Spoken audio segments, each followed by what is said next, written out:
Welcome back to another reading from Hot Flash Divas. I'm the author, Shirley Garrett. Chapter 28, The Puzzle Comes Together. I followed Ron's prescription and started taking a multivitamin. Struggling through my depression wasn't easy, but I began to feel a bit better. One piece at a time, the pieces of the puzzle regarding my marriage inched into place. Working with Ron helped me to understand many of the problems.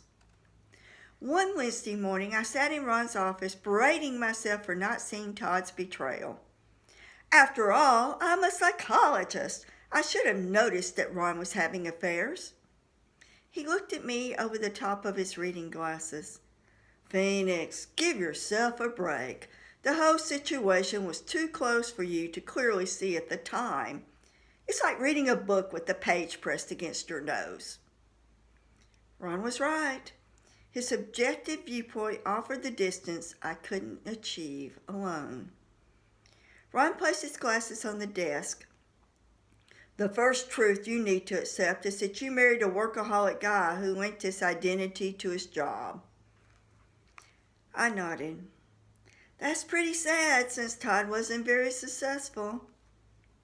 Ron leaned forward and rested his forearms on his knees and looked me in the eye. Todd was married to his job.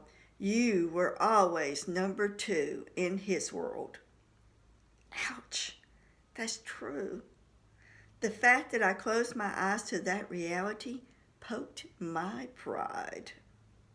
Scene break. During our next session, a week later, the second truth came to light. Ron lowered his voice the way he did when he wanted to make a point.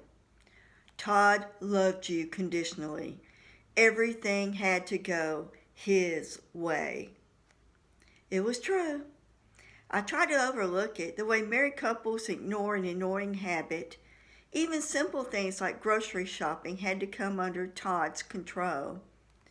I'd choose a tomato and put it in the shopping cart and move on to the corn. Todd would put the tomato back and choose a different one. If I placed a can of green beans in the front of the basket, he'd move it to the rear. I was too embarrassed to share this, even with Ron. I clutched the arms of the chair. I'll admit that I allowed Todd to wear me down through his demands. He would pout and throw minor temper tantrums to get his way. I looked down, feeling ashamed that I'd allowed that form of manipulation.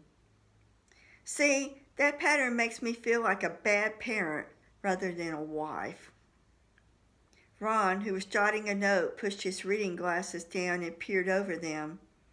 I suspect that you and Joyce are alike in many ways. Scene break. The following week, Ron peeled the rosy glasses off my face and made me face another annoying fact. I pulled one of Todd's hurtful tricks and put my practice before my marriage. Ron handed me a tissue and said, "You gave Todd a dose of his favorite relationship poison, neglect. Lucky for you, his tolerance level wasn't as high as yours, or you'd still be putting up with his manipulations." That thought disturbed me. I feel no regrets for the time I spent caring for my father. It was an act of love as well as duty and requires no apology to anyone. Ron pulled off his glasses and held them in his left hand. I agree about your dad. Do you admit that even before your dad's illness that you went a little overboard with your practice? It took so much to get my business going, I explained. I was scared knowing that someone wasn't going to hand me a paycheck every 2 weeks. No paid insurance, holidays, or vacation. It was all pretty daunting. Ron waved his hand around the room. Believe me, I understand. Was there a time when you could have slowed down and didn't? Yeah, I felt that strong pull to be successful. I guess success is not worth any price. Scene break. During our last session, Ron and I discussed the final ingredient in the ruin of my marriage. The fastballs life hurled at me and Todd weren't just the large tragedies, but little things like broken appliances and car repairs. All this combined to create a pressure cooker of stress. I shook my head. It's amazing I survived all that in one piece. Ron shoved his reading glasses on top of his head. I think you're good to go. If you hit a roadblock, come back to see me. I nodded. Thanks for everything. I rubbed the arms of the rocker before I stood. I'm going to miss this chair. Ron laughed. I thought you were going to wear it out. I've had to oil it twice. Hope you enjoyed this. Like, subscribe, leave comments. Have a wonderful day.